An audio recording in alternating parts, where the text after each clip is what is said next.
Seguindo agora com o Ian Boechat, um jornalista, um grande jornalista, correspondente internacional, conhece tudo de várias partes do mundo, é um cara viajado, está aqui ao meu lado, e é importante a gente contar nesse momento delicado, nesse momento difícil, com pessoas com a experiência do Ian, né? O Ian que inclusive já esteve em Beirute recentemente, sabe muito bem que há uma missão militar em curso agora, brasileira, uma missão militar brasileira em curso lá em Beirute, uma fragata com pelo menos 200 militares deve estar ancorada ali perto da área portuária de Beirute. A gente começa já te perguntando se você tem alguma notícia importante ou alguma notícia em relação à integridade física desses 200 militares brasileiros que estão lá em Beirute nesse momento. Aí, muito boa tarde, obrigado por chegar, obrigado por se fazer presente aqui no Bora Brasil, na Rádio Bandeirantes. Boa tarde, Joel. Boa tarde a todo mundo que está ouvindo a gente. A informação é boa. A Marinha vai divulgar daqui a pouco uma nota informando que a fragata Independência, que está na missão de paz da ONU no Líbano, o Brasil participa dessa missão desde 2011. Esse é o último ano da missão, se encerra em dezembro. A fragata estava em alto mar, longe do porto, onde ela fica ancorada, e todos os militares brasileiros estão bem, são e salvos, não aconteceu nada com eles.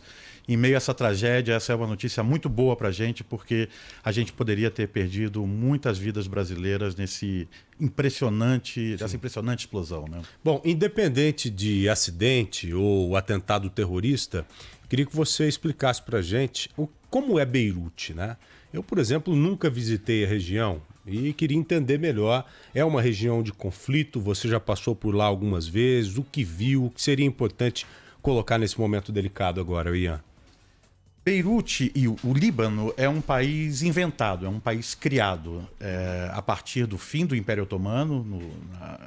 Em 1917 houve um acordo, logo depois, entre França e Inglaterra, o chamado Acordo de Sykes-Picot, onde eles dividiram o Oriente Médio. Então Beirute foi juntada a uma parte da antiga Grande Síria, que é o Vale do Bekaa, onde é uma área muito fértil, e foi criado um país que historicamente nunca existiu. Então tem um equilíbrio de forças ali muito, muito delicado, e esse equilíbrio de forças muitas vezes sai do equilíbrio, como a gente viu na Guerra Civil libanesa, que durou 20 anos entre a década de 70 e 80. Beirute e o Líbano, claro, Beirute é o ponto mais importante, mais nevrálgico dessa divisão, é um país que é comandado por 3 religiões ou 3 etnias: os cristãos, os muçulmanos sunitas e os muçulmanos xiitas, que têm a sua maior representatividade no Hezbollah. É um equilíbrio muito sensível e sempre pronto a sair de controle.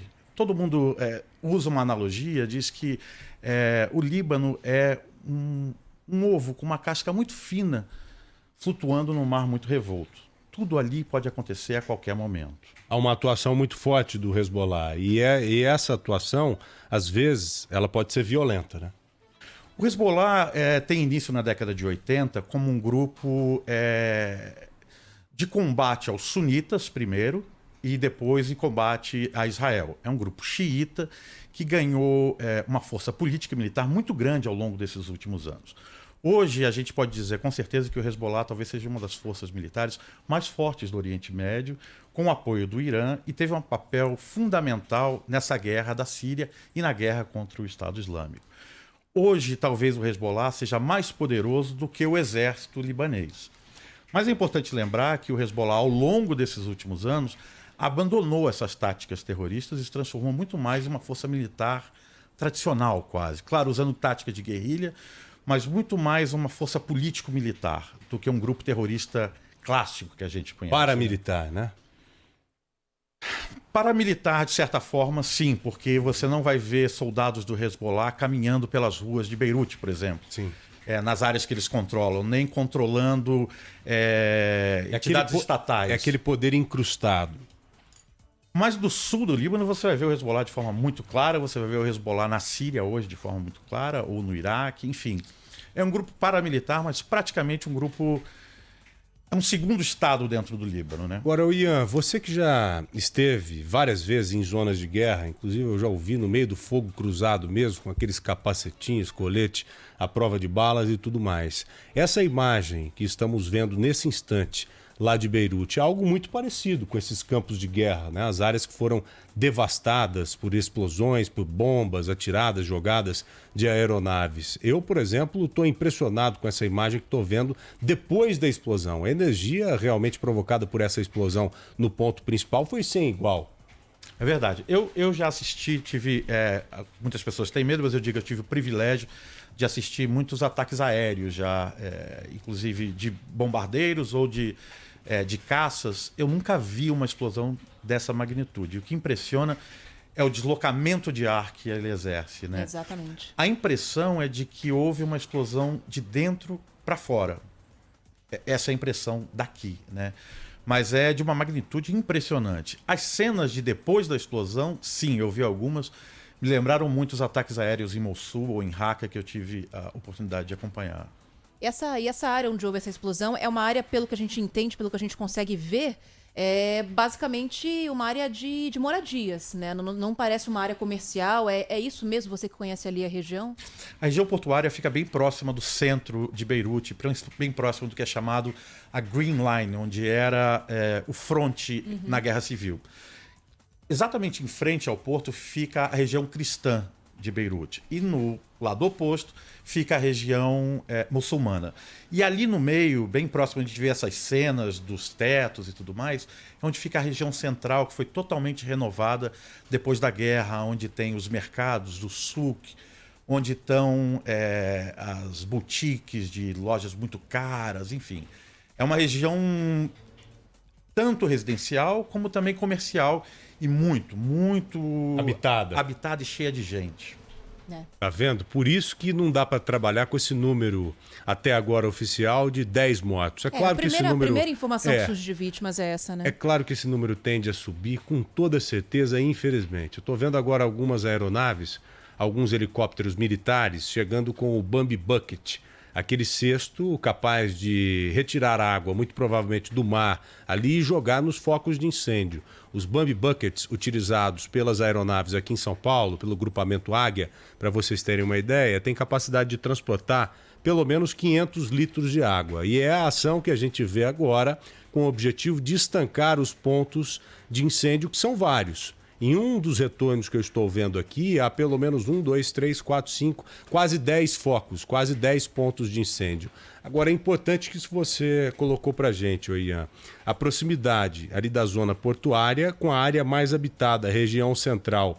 Você diria que quantos quilômetros ou metros de distância desse ponto em que houve a explosão, que fica na zona portuária com a área mais habitada, essa região central ali? Seriam alguns quilômetros ou poucos quilômetros? Muito poucos quilômetros. É possível fazer esse trajeto a pé.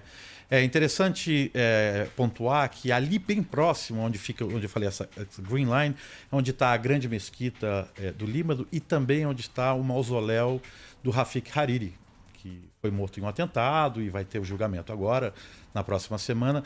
Então, esse é um ponto muito turístico, muito inclusive, habitado. Ian, me desculpe interrompê-lo, uma das explosões aconteceu bem perto da casa do filho do Hariri, que é ex-premier também, né, libanês. Ex-premier lá em Beirute, do Líbano. Essa é uma região super, digamos, é uma região de classe alta. Por exemplo, o Four Seasons está muito perto dali, os grandes hotéis estão muito perto dali, os grandes escritórios estão muito perto dali, né? Então é uma região super habitada e de muita movimentação.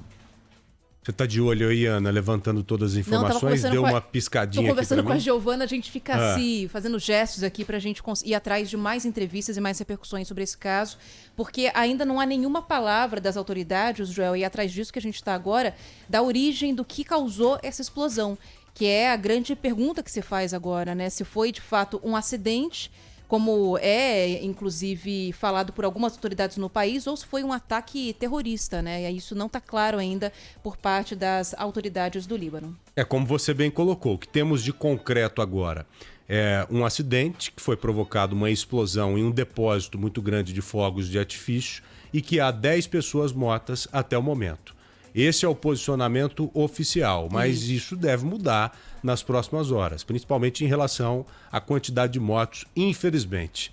Meu querido ouvinte de todas as tardes, a imagem que eu estou vendo ela não é nada agradável. Para vocês terem uma ideia, o Ian Boechat, jornalista experiente, internacionalmente falando principalmente, que já acompanhou alguns ataques aéreos, algumas simulações, diz que nunca viu uma explosão tão grande como essa que acabamos de ver em Beirute, não é verdade, Oian? É verdade, nunca vi. Eu me lembro, por exemplo, em Mossul, durante a batalha contra o Estado Islâmico, inclusive haviam lá bombardeios com B-52, aquele avião que a gente lembra de pós-Segunda Guerra, da Guerra da Coreia, que ainda está em atividade hoje.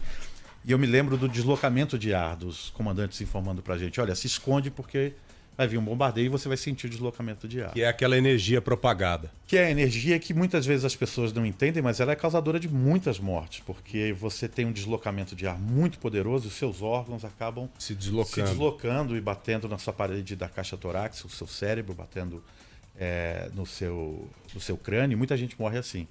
E eu me lembro desses deslocamentos de ar, mas nada parecido com isso. É impressionante, né? Porque sai varrendo toda uma área, né? Exato. Eu também fiquei muito chocada com o seu relato, então vi que foi genuíno o que a gente sentiu aqui vendo essa imagem. Para mim, a mais impressionante dessa explosão até agora.